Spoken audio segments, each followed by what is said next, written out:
Soybean तर आपण नेहमीच बनवतो, तर आज ही पद्धत तुम्ही एकदा नक्की ट्राय करा. एकदम शेंगभुज्यासारखे आपले सोयाबीन तयार होणार आहेत. तर ही थोडी वेगळी पद्धत आहे. तर स्वागत आहे तुमचं पुष्पाच्या स्वयंपाकघरामध्ये. तर आज आपण सोयाबीनची नवीन रेसिपी बनवणार आहोत. तर शेवटपर्यंत व्हिडिओ बघा आणि व्हिडिओ आवडल्यास चॅनलला सबस्क्राईब करायला विसरू नका. व्हिडिओला लाईक करा आणि शेअर करा. चला तर मग जास्त वेळ न घेता रेसिपीला सुरुवात करूया. तर इथे मी एका कढईमध्ये पाणी गरम करण्यासाठी ठेवलेले आहे. त्यामध्ये थोडं 1 ते 1.5 चमचा मी मीठ टाकून घेतलेले आहे. आणि हे आपले सोयाबीन मी छोट्या साईजचे सोयाबीन घेतलेले आहेत. जर तुम्हाला वाटलं तर तुम्ही मोठ्या साईजचेही सोयाबीन घेऊ शकतात. तर इथे मी पाणी गरम झालेलं आहे. त्यानंतर मी हे सोयाबीन पाण्यामध्ये थोडा वेळ वाफवून घेणार आहे फक्त.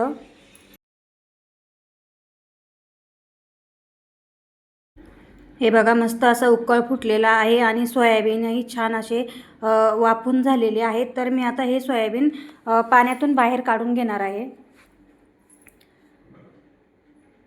संपूर्ण असं पाणी त्याच्यामध्ये शोषलं गेलं आहे.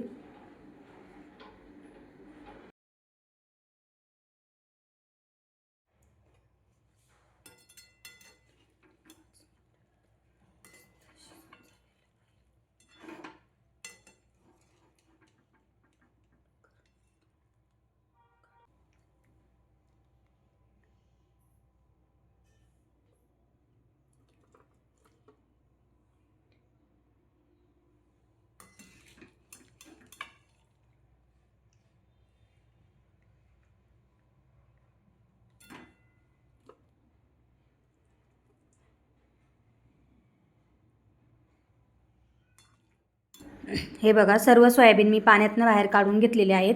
थोडं मी थंड होण्यासाठी ठेवते कारण खूप गरम आहे त्यामुळे. आणि त्याच्यामध्ये आतमध्ये पाणी असतं, ते पाणीही मी काढून घेणार आहे. तर ते खूप गरम असल्यामुळे थोडं थंड होऊ देते मी. तर इथे आपलं सोयाबीन थोडं थंड झालेलं आहे.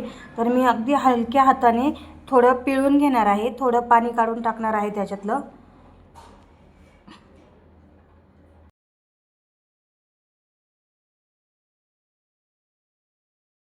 हे बघा सोयाबीननी सर्व पाणी शोषून घेतलेलं आहे, त्यामुळे त्याच्यातनं भरपूर असं पाणी निघत आहे. अजून गरमच आहे ते, त्यामुळे थोडं हलक्या हातानेच मी पिळून घेते.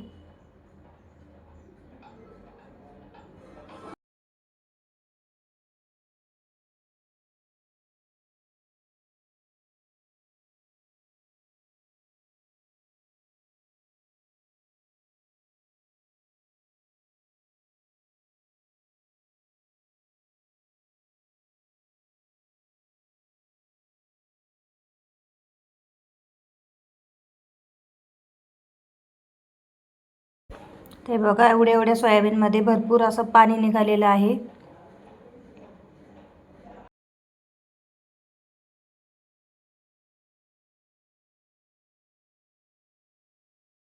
हे पाणी मी फेकून देत आहे. या पाण्याचा काहीही उपयोग होत नाही, त्यामुळे हे पाणी मी फेकून देते. आता ह्या कोरड्या सोयाबीनमध्ये आपण मसाले घालून घेणार आहोत. मी इथे साहित्य घेतलेले आहेत. सर्वात आधी मी बेसन पीठ टाकून घेणार आहे. त्यानंतर मी तांदळाचं पीठ टाकून घेणार आहे. सोयाबीनच्या अंदाजाने तुम्ही पीठ टाकून घ्यायचं. आणि 2 ते 3 चमच मी इथे कॉर्नफ्लॉवर घेतलेलं आहे, ते टाकून घेणार आहे. मक्याचं पीठ, थोडा हिंग आणि ओवा टाकून घेणार. त्यानंतर थोडी हळद टाकणार आहे. लाल मिरची पावडर टाकणार आहे. मिरची पावडर तुमच्या अंदाजाने टाका, जास्त तिखट नसली तरी चालेल. तिथे मी 2 चमच लाल मिरची टाकून घेतलेली आहे. मी इथे बारीक असा एक कांदा आणि एक टोमॅटो घेतलेला आहे, तोही मी त्या सोयाबीनमध्ये टाकून घेणार आहे. तर इथे मी खलबत्त्यामध्ये लसूण कुटून घेतलेला होता, तो 1 चम्मच लसूण मी याच्यामध्ये टाकलेला आहे. लसूण खूप छान अशी चव लागते. नंतर मस्त अशी बारीक कोथिंबीर कापलेली आहे, कोथिंबीर टाकणार आहे. मी याच्यामध्ये मीठ थोडे पण टाकणार नाही आहे, कारण सोयाबीन उकडताना मीठ टाकलेले होते मी, त्यामुळे मीठ टाकलेले नाही आहे मी याच्यामध्ये. हे सर्व साहित्य एकजीव होईपर्यंत मिक्स करून घ्यायचं. सोयाबीनला पूर्ण पीठ लागलं पाहिजे असं मिक्स करायचं. पण पाण्याचा वापर करायचा नाही, एक थेंब देखील पाणी त्याच्यामध्ये टाकायचं नाही, कारण सोयाबीन हे आपण शिजवून घेतलेलं आहे. सोयाबीनमध्ये थोडंफार पाणी असतंच, त्यामुळे पाणी थोडं पण टाकायचं नाही. हे बघा, संपूर्ण पीठ मी मिक्स करून घेतलेलं आहे. त्याला संपूर्ण पीठ असं सोयाबीनला लागलेलं आहे. तर आता मी हे तळून घेणार आहे. तर इथे तळण्यासाठी मी तेल तापवण्यासाठी ठेवलेले आहे. तर असे मस्त आपण भजे तयार करून घेणार आहोत याचे. असे एकदम कमी गॅसवरती तळायचे. अगदी शेंगभुज्यासारखे आपले सोयाबीन तयार होणार आहेत आणि खायलाही खूप टेस्ट लागणार आहेत. खूप कुरकुरीत असं कुरकुऱ्यांसारखे आपले सोयाबीन तयार होणार आहेत.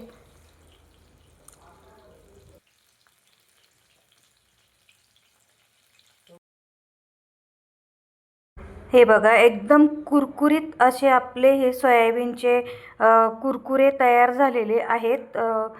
खूप छान असे टेस्टिंग लागतात आणि एकदम कुरकुरीत असे तयार होतात. तर मी ते संपूर्ण कुरकुरे असे तयार करून घेणार आहेत सोयाबीनचे. भजे म्हटलं तरी चालेल किंवा कुरकुरे म्हटले तरी चालेल. जर मुलांना सोयाबीन आवडत नसेल तर सोयाबीन खायला खूप चांगलं असतं, त्यामुळे ही अशी कुरकुरे बनवून त्यांना नक्की द्या, ते नक्की आवडीने खातील.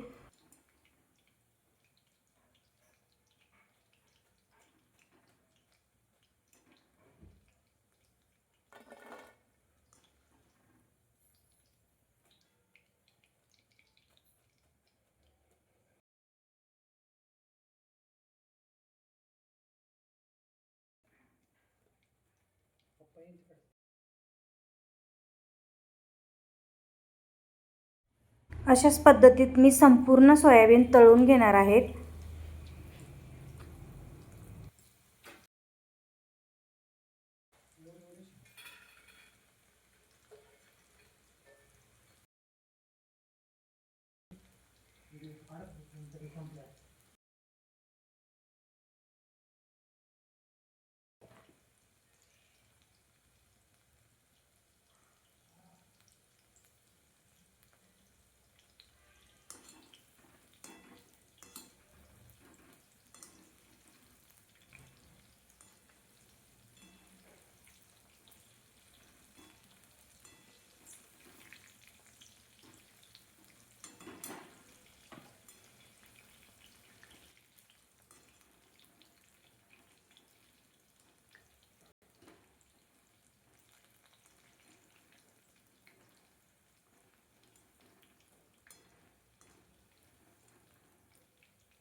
तर इथे आपले संपूर्ण सोयाबीन तळून तयार झालेलं आहे.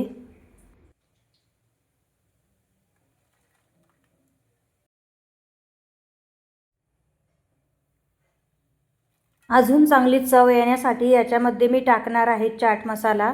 चाट मसाल्याने अजून खूप छान अशी टेस्ट त्याला येते, त्यामुळे मी थोडा चाट मसाला त्यामध्ये मिक्स करून घेणार आहे.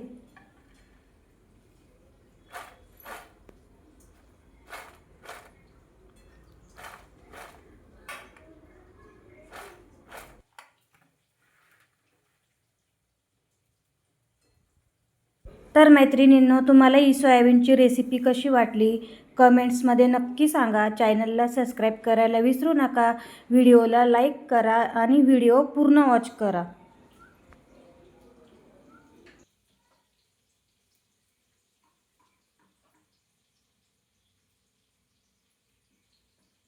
नीला ताजा चिरून राहिला